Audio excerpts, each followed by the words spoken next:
Since the topic of today's webinar deals with water contamination, we wanted to poll the participants to learn how many people attending today's webinar have experienced a drinking water contamination incident. Please provide an answer to the poll question that has been opened.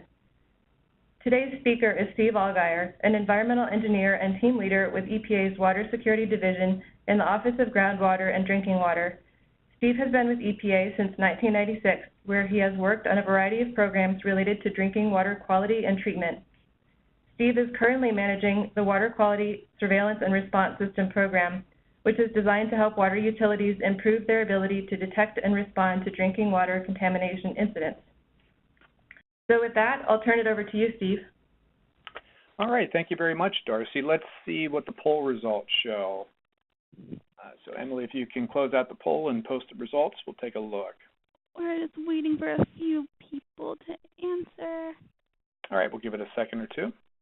And they should be up now. Great. Okay, so interesting. We see that 32% of the respondents indicated that they have experienced an incident.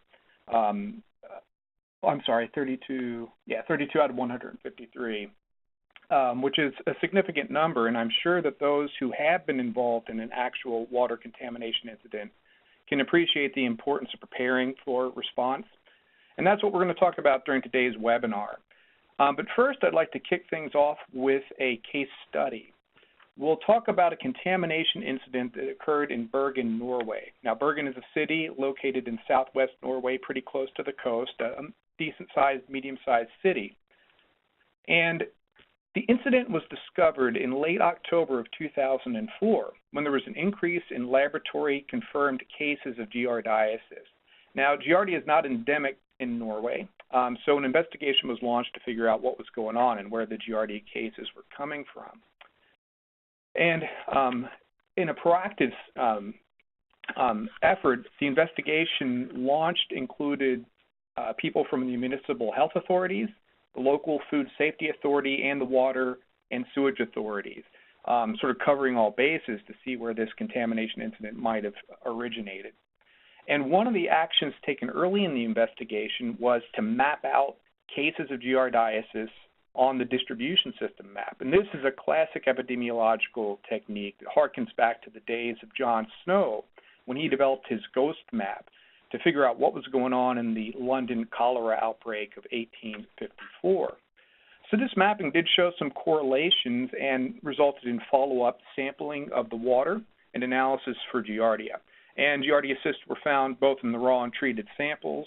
And on top of that, the investigation uncovered old leaky sewage pipes in residential areas that in times of heavy rainfall would overflow and spill their contents into the lake. That indeed was the water supply for Bergen. So based on this cumulative mountain of evidence, authorities decided to issue a boil water notice on November 5th. And after the distribution system was flushed, the boil water notice was lifted, and since they identified the source, they took measures to improve the waste collection systems, the wastewater pipes in the vicinity of the lake so that this type of incident wouldn't happen again. Now, if we consider the overall response time to this incident, it's not too bad.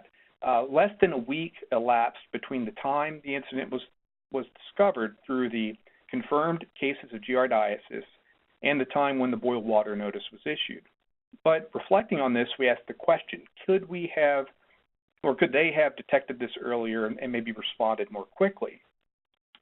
And the answer is maybe. So there was information available earlier in the incident. In late September, there was a large spike in medical consultations for gastrointestinal illness in Bergen. Unfortunately, the information wasn't reported to the health department in advance of the clinical lab test that confirmed Giardia in the patients. But if this source of public health data were more actively surveyed by the health department, there's a good chance that the outbreak would have been identified earlier, and this could have led to investigative activities that may have pointed to contaminated drinking water as the source. And this, if this were all to play out this way, this could have resulted in response actions occurring much more quickly, greatly lessening the burden of disease on the community. Now, it's easy for me to sit here and say that now because it's always easy to look at these incidents retrospectively and identify these opportunities for earlier detection. But nonetheless, over the course of this webinar, we will talk about some practical steps that utilities can take to possibly increase their ability to detect contamination incidents early and respond in a timely and effective manner. So before we get into the methods and means of detection and response, I'll give a little more background on the risk of distribution system contamination. And this short summary is informed by a fairly large body of research, as well as modeling and simulation studies and a review of previously documented water contamination incidents. So as no doubt most of us know, water distribution systems are large, complex, and they're designed to be accessible, and that's their function, to deliver safe water to a community. But these same attributes do make distribution systems vulnerable to contamination. And contaminants can enter distribution systems through cross connections, infiltration through old and leaky pipes during low pressure events, and source water contamination incidents where the contaminant is able to pass through the treatment barriers. We're also concerned about backflow events through both residential and commercial service connections. And of course, water storage tanks are another potential source of contamination. We know that they're a target of tampering and vandalism, which can lead at least to the uncertainty regarding whether or not water was compromised. And also, if there's a breach in the integrity of tanks, that may allow wildlife or debris to enter, which could contaminate the water. Backflow through fire hydrants is another vulnerability of concern. And we're aware of many, many documented cases of pesticides and herbicides being accidentally pumped back into a distribution system main through a hydrant connection. And fortunately, direct hookups to fire hydrants have become less common in recent years, but we know that illegal connections do occur from time to time. Also, researchers at EPA have conducted laboratory studies just to see how difficult or easy it would be to contaminate a water main through a hydrant. And they experimented with a variety of techniques, and some of the simplest, all you need is a wrench to introduce the contaminant into the hydrant and then get it out into the main. In addition to this research, there have been a number of real-world contamination incidents that confirm these findings. And while we go over those, we'll open up another polling question. We'd like to hear from you what types of contamination incidents you're most concerned about. You can select all that apply. And if you're concerned about a type of contamination incident not listed here, just click Other, and then after you submit your poll, you can type in your write-in response in the chat window. We'd be interested in your feedback. But moving on, so we found about 300 documented drinking water contamination incidents since 1980. And probably the most well-known intentional contamination incident occurred in 1980 when a portion of Pittsburgh's distribution system was intentionally contaminated with chloridane. And only a couple liters were used, they estimate, but that still resulted in 184 illnesses. In 1989, water tanks in Sibiu, Romania were contaminated with a nerve agent. And this is one of the few reported cases in which a chemical warfare agent was used to contaminate drinking water. But these are the exception, and most of the contamination incidents we uncovered deal with pathogens. In the case of South Bass Island, which is in Ohio, source water was contaminated by leaky sewage pipes, very similar to the incident in Bergen, Norway, and resulted in almost 1,500 illnesses. In Nokia, Finland, a cross-connection with a wastewater line resulted in 5,000 illnesses. And many people are familiar with the contamination incident in Alamosa, I suspect, where salmonella was introduced into a water storage tank, most likely by wildlife or debris. And one of the most widely covered contamination incidents in recent history occurred in January 2014 when 10,000 gallons of a chemical used in coal processing, MCHM, leaked into the Elk River and eventually contaminated the water distribution system for Charleston, West Virginia, resulting in 300,000 residents being without a source of water for more than a week. And then finally, in Washington, D.C. in 2014, a small area of their distribution system was contaminated with an unidentified mixture of hydrocarbons from an unidentified source. Now let's take a look at the poll results, see what people are concerned about. So we'll give it a minute to refresh. All right, well, it looks like there's a large interest in contamination of the finished water, backflow and cross connections, and contamination of the source water. I think it looks like there were a couple of write-ins. Darcy, anything interesting reported in the chat? Yes, we had 2 write-ins. One individual responded that they were concerned about any contamination that would impact, first of all, public health, or secondly, utility resources. And another participant was concerned about contamination to a surface water storage system. Oh, great. Well, thank you for that feedback. And I think regardless of the source of contamination or the type of contamination incident, the practices we'll discuss next can be useful for detecting really any of these types of contamination incidents. So that's the good news. But the examples we just reviewed do show us that serious contamination incidents with far-reaching implications for public health occur, albeit infrequently. However, if you look over the complete record of contamination incidents, we could probably say with some degree of confidence that there will be at least one significant contamination incident per year in the U.S. But the probability that any individual utility experiences a serious contamination incident would be very, very low. And I bring this up because this raises a problem or a challenge, and that's the challenge of detecting rare events. How do you design a monitoring system where the probability is 1 in 10,000 or 1 in a million of it occurring? And to illustrate this challenge, we'll work through a quick example. So let's consider we have a rare event that occurs with a probability of 0.01%, so relatively low probability. And at this probability, we would expect to observe 1 true event in 10,000 observations. Now let's assume we're proactively looking for this event using a detection method with an accuracy of 99%. Now for a lab method, that's not good, but for a field method or an online method, that's 99% is very good. And this method should be able to detect the 1 true event, but it would also yield 100 false positive results in the 10,000 observations. And the challenge here is how do you discriminate between the 1 true event and the 100 false positives? So can we do any better than this? So there is a way to improve our odds. And the method involves using multiple signals that from independent monitoring methods. And when I say an independent monitoring method, what I mean is that these methods are monitoring or measuring different attributes of the thing that we're trying to detect, in this case, contamination. And also, they don't share common sources or causes of false positives. So let's continue with the previous example to show how this might work out.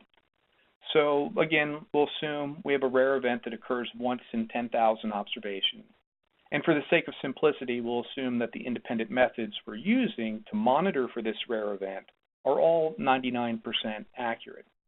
Now, if we use 2 of these independent methods, we can detect the 1 true event, but the probability that both of those independent methods concurrently generate a false positive is now only 1 in 10,000.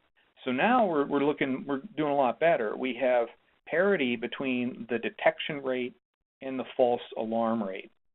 Furthermore, if we're able to use 3 independent methods, again, we can detect the 1 true event, and the probability of all 3 methods simultaneously showing a false positive is 1 in a million. So that's good performance.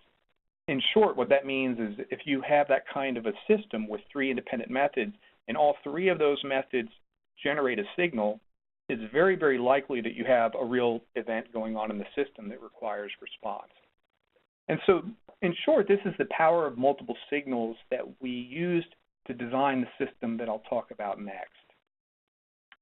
So during this portion of the webinar, I'll describe the design of a water quality surveillance and response system. And this is an integrated approach to monitoring for and responding to serious water quality problems in the distribution system. So the design of a water quality surveillance and response system uses multiple independent data streams to increase the reliability of alerts or decrease the rate of false alarms like we just discussed. Also, monitoring of multiple data streams has other advantages in that it increases contaminant coverage, it increases spatial coverage through the distribution system, and it can increase the timeliness of detection. Also, this system design, as you'll see in a moment, attempts to leverage data and information that's probably already being collected by many utilities or their partners. This is important when we get to the discussion of whether or not a system like this can be designed to be sustainable. But surveillance is only one half of the system, of course. In general, it's not a good idea to go looking for something unless you know what you'll do if you find it. So response is important. And response involves developing plans and procedures that guide how a utility would respond to a contamination incident. It involves coordinating with response partners to implement those response actions. And importantly, it involves establishing some capability to collect samples and analyze for specific contaminants of concern. And building on these principles, we can establish an architecture for a water quality surveillance and response system that's shown on in this diagram. So the system consists of 6 components that are grouped into 2 operational phases, surveillance and response. And the surveillance components include online water quality monitoring, enhanced security monitoring, customer complaint surveillance, and public health surveillance. And these surveillance components are monitored in real time or near real time to provide timely detection of unusual water quality conditions. And because these are only general indicators that there may or may not be a problem, any alert generated by these components requires an investigation. And most of the time, contamination or a serious problem is ruled out. But in those rare events where contamination cannot be ruled out, we move into the response phase. And the 2 components that make up this phase are consequence management and sampling and analysis. And now we'll briefly describe each of these components. So starting with the online water quality monitoring, this is use of sensors and instrumentation that's capable of doing online measurements in real time. And these water quality monitoring stations will be placed at strategic locations in the distribution system. So you obviously can't put out hundreds of these stations. Practically speaking, maybe a dozen or 2 for many utilities at best, and maybe even just a handful for smaller utilities. But you can pick these locations strategically to maximize the area of the system that they're covering. And the parameters that we found most useful include chlorine residual, pH, conductivity, turbidity, and UV and visible spectral absorbance. We found that these are the parameters that can respond or change in the presence of many, many chemical contaminants. In particular, chlorine residual, that's quite sensitive or quite reactive with a number of chemicals of concern. Furthermore, these are parameters that have day-to-day value and relevancy to managing water quality in a system.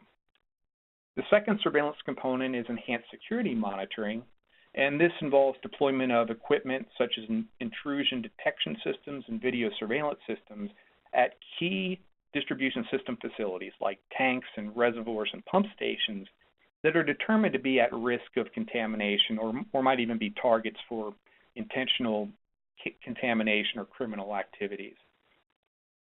So unlike the water quality monitoring, enhanced security monitoring, of course, doesn't tell you whether or not you might have unusual water quality.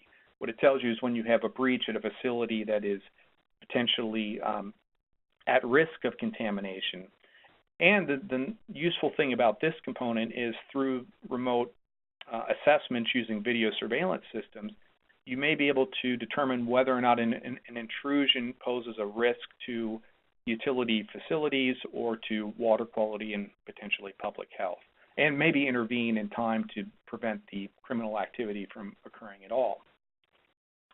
The third surveillance component is customer complaint surveillance, which monitors water quality complaints from customers to identify either abnormally high volumes or unusual spatial clusters of complaints that could be indicative of deteriorating water quality. And the commonly monitored data streams for this component would include interactive voice response systems that have an option for reporting water quality concerns. Also, work management systems that are used to track the response to or investigation of a customer complaint. And we're, of course, seeing more and more use of email and social media as a means to report or provide feedback to utilities regarding water quality concerns. And this surveillance component can be provide one of the earliest signals of a water quality problem for those contaminants that change the taste or odor or appearance of the water.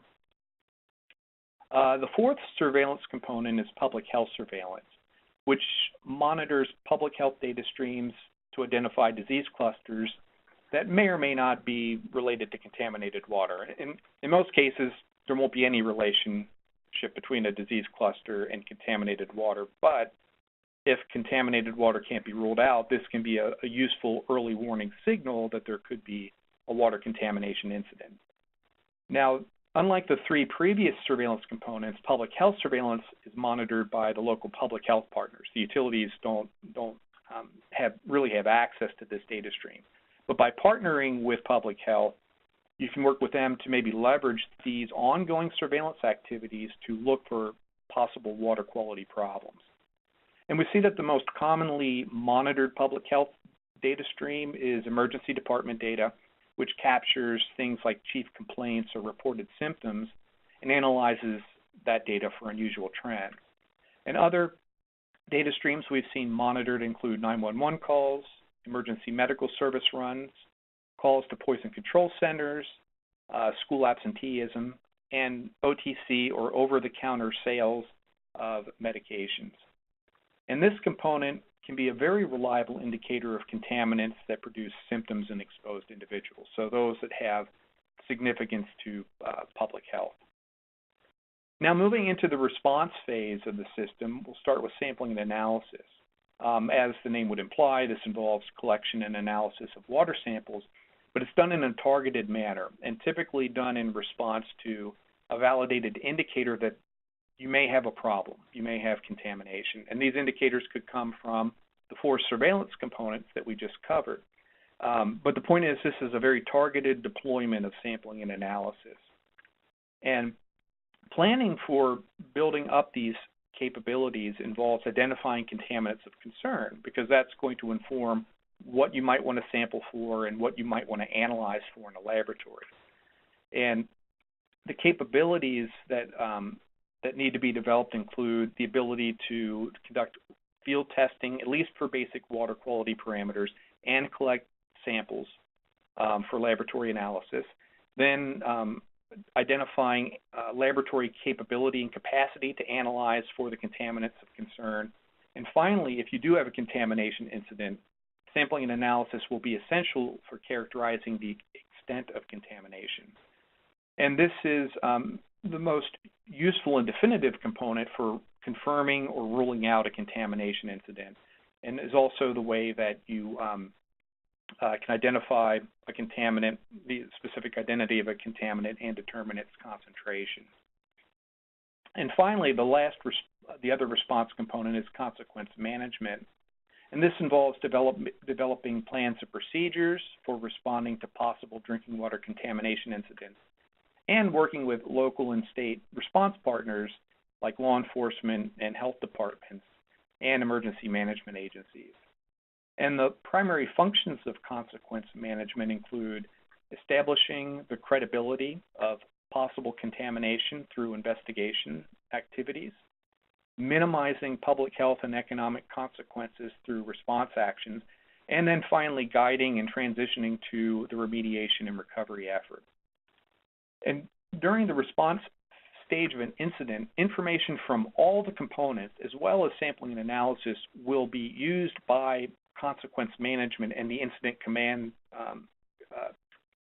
staff to make response decisions. So it's sort of the integrator of all of the information generated by the other components of this system. So that was a very high-level overview of the system, but now we ask the question, well, does the system work? Does it do what we want it to do? So during this portion of the webinar, I'll discuss the performance of water quality surveillance and response systems as was developed through a very detailed technical evaluation we conducted a few years ago. So one of the primary objectives, of course, especially for the purpose of this webinar, is we want a system that can detect a wide range of contaminants because we don't know a priori which contaminants might be introduced into the water by one means or another. So what we did is we identified 11 contaminant groups, and which are listed here in the first column. And in the second column, we show example contaminants that are associated with that contaminant group. And then the three columns to the right show whether or not water quality monitoring, public health surveillance, and customer complaint surveillance can detect contaminants in that group. And importantly, we're looking at whether or not they can detect those contaminants at levels of public health significance. So those, concentrations that might cause ill effects. So we see that online water quality monitoring can respond to a number of different types of contaminants and has very good contaminant coverage. As I mentioned earlier, public health surveillance would detect any contaminant that produces symptoms in exposed individuals. And customer complaint surveillance, again, detects contaminants that change the taste, odor, or appearance of the water. So in addition to seeing good coverage, we also see that many contaminant groups can be detected by multiple surveillance components. And this increases the strength of signal and thus the reliability of alerts generated by the system. Now, to further explore detection capabilities, we had to resort to modeling and simulations because, fortunately, contamination incidents are rare, and we just don't have the data to do a rigorous analysis of whether or not these systems can detect contamination incidents in a useful way. So what we did is we built a computer model of one of the full-scale pilot surveillance and response systems that we deployed at 5 utilities across the United States. And then we were able to challenge that computer model with thousands and thousands of simulated contamination incidents. And this bar chart shows the results from one set of simulations where we challenged this modeled system with 17 different contaminants. And what you can see by the y-axis, which shows the detection percentage, is that for 14 of the 17 contaminants, the system detected close to 100% of the scenarios involving those contaminants. Now, those 3 contaminant groups that were detected at lower percentages were generally either detectable by only one component, which would limit coverage, or the responses or the changes that those contaminants caused in water quality or public health data streams or customer calls was so low it was difficult to detect the signal. But overall, the detection rates were very, very good. And maybe the sort of where the rubber meets the road is, well, can these systems detect contamination in time to implement a meaningful response action? So to look at that, we almost have to break it down into a scenario-by-scenario analysis. And one way to graphically depict a scenario is to show a timeline, which is what we have teed up on this slide. So the timeline is the x-axis, and in this case, the y-axis shows a metric for consequences, in this case, fatalities.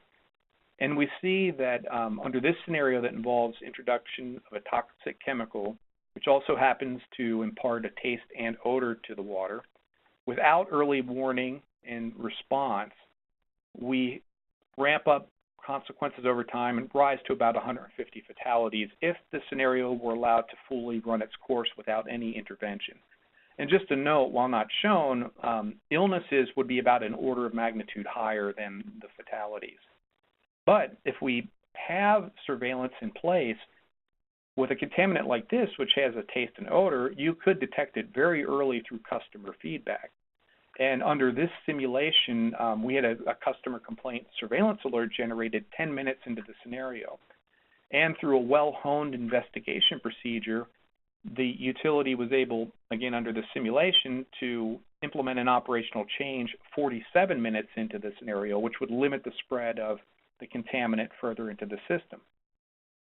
Now, moving a little further on the timeline, we have a second detection event at 1 hour and 5 minutes. And this takes the form of a public health surveillance alert from a poison control center. And this is followed shortly by another public health surveillance alert from 911 calls. And again, these alerts from public health surveillance are a result of people who did get exposed to the harmful chemical, start experiencing symptoms, and seek medical care. So at this point, the utility, under this, again, hypothetical scenario, the utility has information indicating that there's a change in water quality through the customer feedback, customer complaints, and that people drinking the water are experiencing symptoms of acute chemical poisoning, and that information is obtained through public health surveillance. And that's enough information to prompt the officials to issue an emergency do not use notice to prevent further exposures and illness. Now, where the rubber meets the road is, well, what does this mean in terms of consequences? So the last line I threw up on this chart is this red line, this red horizontal line that's very close to the timeline bar, which represents the consequences under this second condition where we had early detection and effective response. And we see that, again, under this modeled scenario, we had a 95% reduction in consequences due to early detection and effective response. And you may look at the timeline and say, well, that's a very, very aggressive timeline, and I won't debate that. But I will offer up that in the work we've done with utilities through drills and exercises and other planning activities, we have seen that this type of an aggressive response can be achieved, but it does take practice and a willingness to believe the data you're getting from the surveillance components. So that's one aspect of performance, but we were also concerned about sustainability. Again, as I mentioned, these are rare events, so if we build a system to detect rare events, we have to do a test of sustainability. Does it meet a business case? So to do this, we monetized total life cycle costs from the full-scale systems that we helped to deploy at the 5 large drinking water utilities. And we compared that total life cycle cost to the monetized benefits of operating the system. Now, the analysis would be a little dry and take too long to go through in detail, but the bottom line is that if there is a contamination incident, then the value of the consequences avoided due to early detection and response could be many, many orders of magnitude greater than the total cost of the system. We're talking potentially into the billions of dollars. However, contamination incidents are rare, as we've discussed, and have an unknown probability of occurrence. But if we assume some reasonably low probabilities and adjust the value of the benefits based on those low probabilities, we see that a financial analysis that's based solely on the risk of a serious contamination incident occurring and effective interdiction would likely be insufficient to justify the cost of the system. Thus, one should consider the value of dual-use benefits to make the business case for doing water quality surveillance and response, or one can also look at low-cost system designs, and I'll say more about that at the end of the presentation. So we'll now open up a fourth polling question, and we want to hear from you about what you view as the most important reasons to monitor distribution systems. Again, you can select all that apply, and as with the previous question, if you have a write-in, just click Other and then type in your response into the chat window. So what we did, though, is we worked with our pilot utilities and asked them, after years of operating these systems, what are the benefits beyond detection of contamination that you find most valuable, most compelling for the business case? And what we learned almost universally is First, the ability to detect more common yet undesirable water quality problems, things like nitrification, low chlorine residual, or emerging taste and odor episodes. Also, we've seen that they can use the data generated by these systems to get a much better understanding of how water travels through the distribution system and also how water quality changes through the distribution system as water ages and moves through different distribution system facilities. They also valued the additional data that this system provides above and beyond compliance monitoring, and they can use this to maybe get an early indicator of a potential compliance issue and nip it in the bud before it does become a problem. In terms of response planning, they found that all the work they did to prepare for responding to contamination incidents was almost readily applicable to responding to other types of problems. With the enhanced security component, they appreciated the increased security at remote distribution system facilities that could prevent or deter vandalism and theft. And finally, they felt that they could use this rich data set generated by the surveillance components to better serve their customers. Now let's go ahead and take a look at the poll results, and we see a pretty nice split across detecting contamination incidents, detecting common water quality problems, and managing and optimizing distribution system water quality. And again, the good news is that a thoughtfully designed surveillance and response system could really do all of those things. Darcy, let me just check in with you and see if there are any write-in responses. Yes, we do have an interesting response from one participant. This participant indicates, in my 40 years as a public water supply professional, I've never heard from public health officials. I would welcome geospatial data on blood lead level, of course not including any personally identified information, in my service area to either provide reassurance that our corrosion control and other measures are effective or to learn of any hotspots. That's a great point, and we'll touch on that and maybe give you some ideas about how you could act on that notion near the end of the presentation.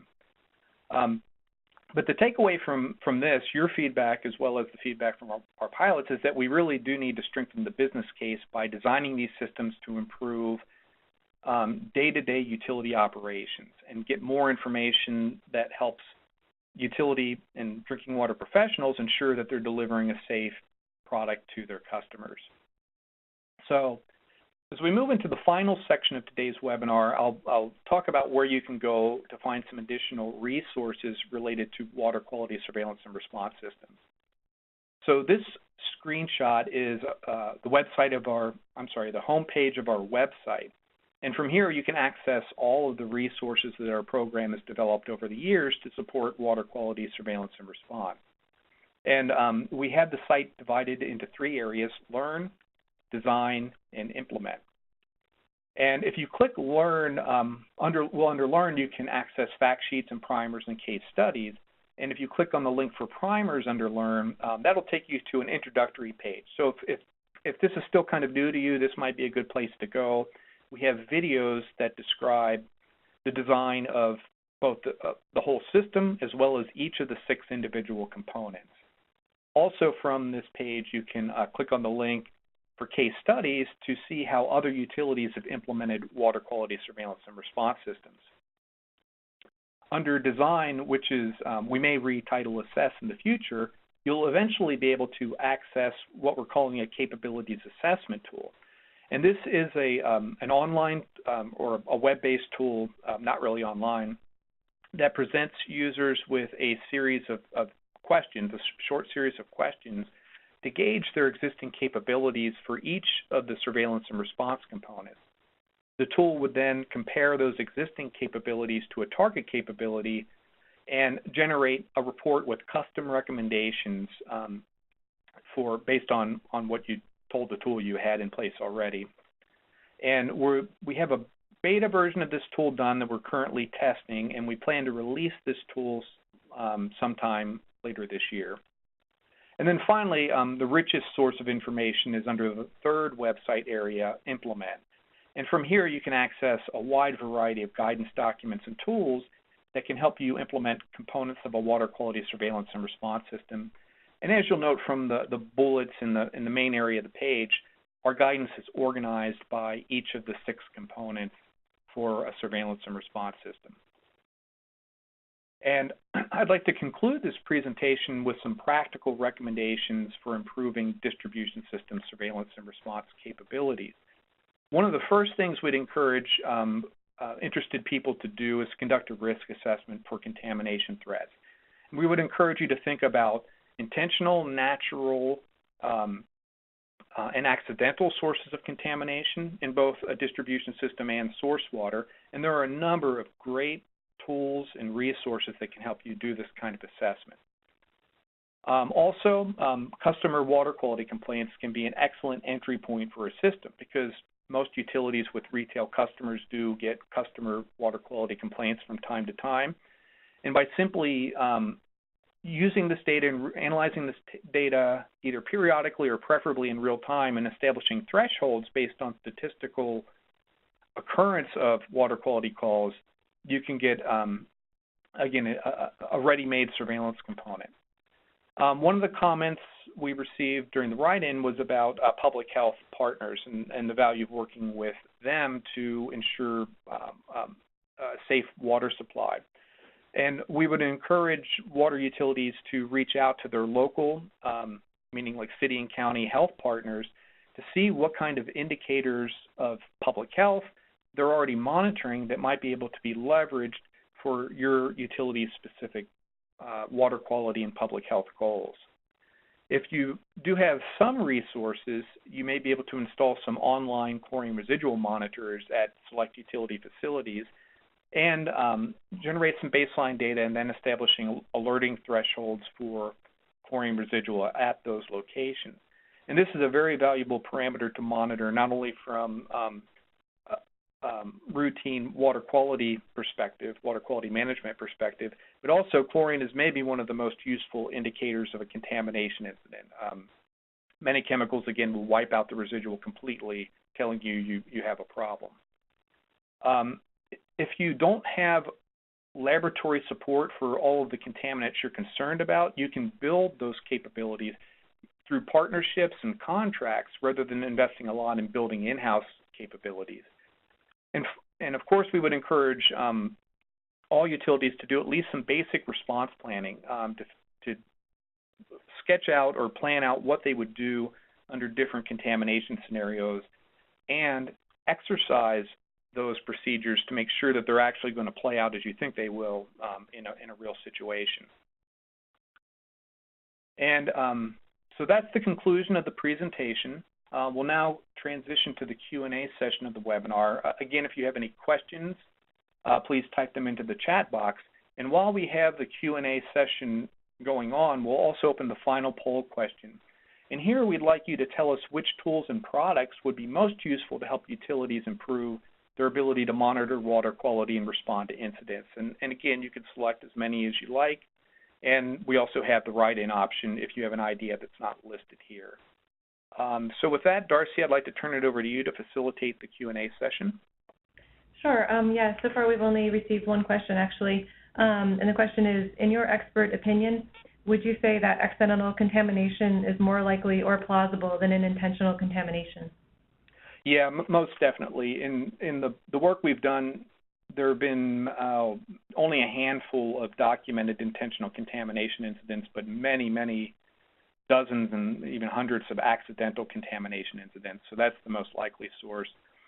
Furthermore, we see that source water contamination incidents are much more common than distribution system contamination incidents.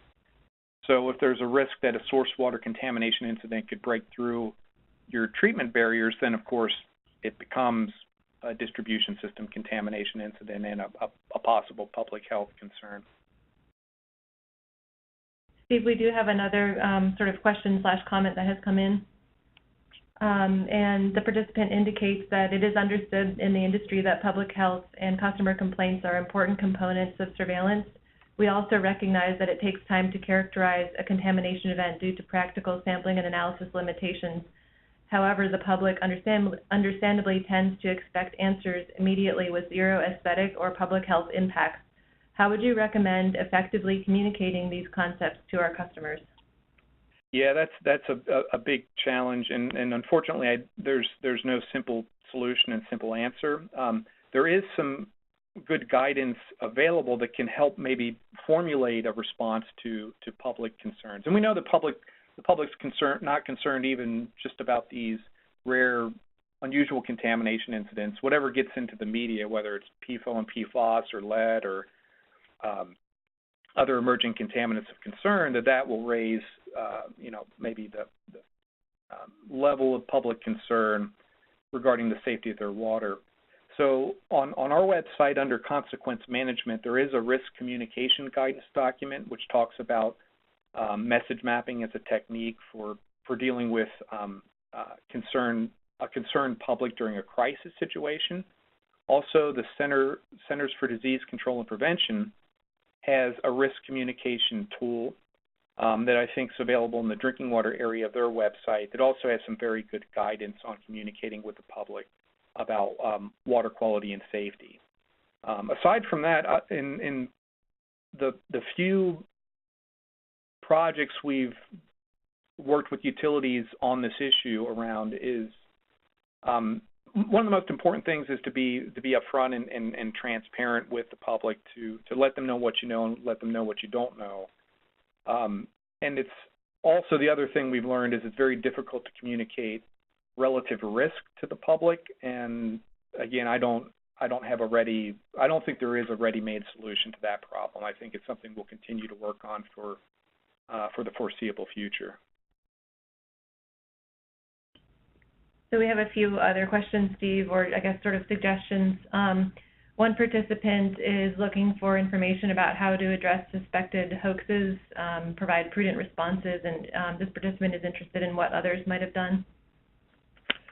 Yeah, I wish there might be a recording of it. I'll have to check, but there maybe 6 months ago, a utility gave a presentation as part of another EPA webinar about a hoax that they had dealt with. And what they did is they erred on the side of caution, which meant going out with public notifications early before they knew whether or not the threat was real.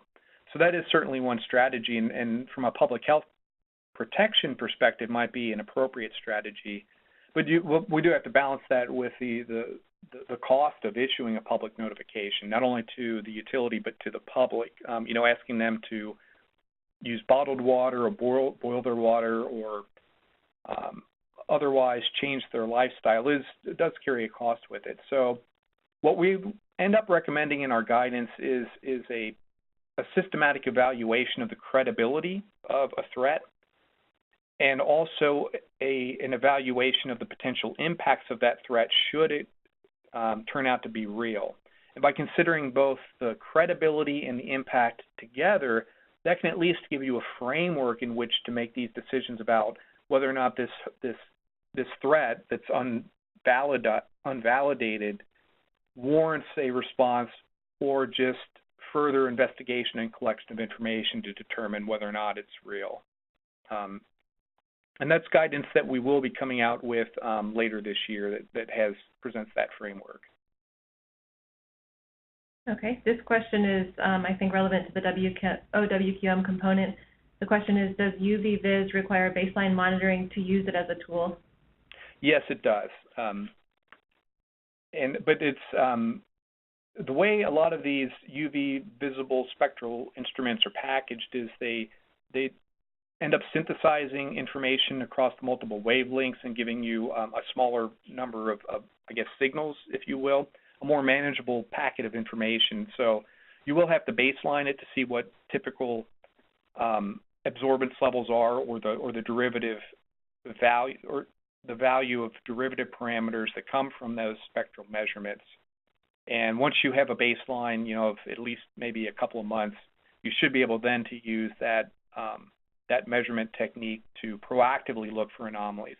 We do know that the baseline, it can vary seasonally, so it's important to capture seasonal trends. but it is a relatively stable baseline under normal conditions. So it's a good, I guess in short, it requires a baseline, but it's a very valuable anomaly detection parameter. All right, the next question is, in the event of a serious contamination event, how involved would EPA be in providing support for a local utility? That's a good question. So EPA, the way it works is EPA has to be invited in unless there is a declaration of a disaster declaration in which the Stafford Act is enacted, or if there is a potential violation of the Safe Drinking Water Act and the primacy agency has failed to execute their responsibility for ensuring compliance with the Safe Drinking Water Act, then EPA could become involved. But other than those two extreme conditions, EPA's technical assistance or other support would have to be requested, and typically the way that request would come in is the utility should first contact their drinking water primacy agency, typically the state, public health or environmental department, and then they could contact EPA either through the region or go directly to headquarters to seek some technical assistance, advice, or other types of support. One other thing I would throw out there is if there's an oil spill or another chemical spill, there is a chance that EPA's on-scene coordinators could come in and respond in a cleanup action, and that would be activated through by contacting the spill reporting hotline. It's a national number. This should be pretty easy to find. Okay, one participant offered a comment on the topic of cross-contamination, and they suggest that installation of RPZ, I'm not sure what that means, or double checks help a lot in the event of a cross-contamination. They also suggest that utilities make sure new buildings be inspected to ensure they are installed, or not utilities, but whoever the responsible party, I guess, would be. Yeah, absolutely. A lot can be done through prevention and putting in the engineering controls that would prevent these problems from occurring. And yeah, that's 100% agree. That's the best way to go.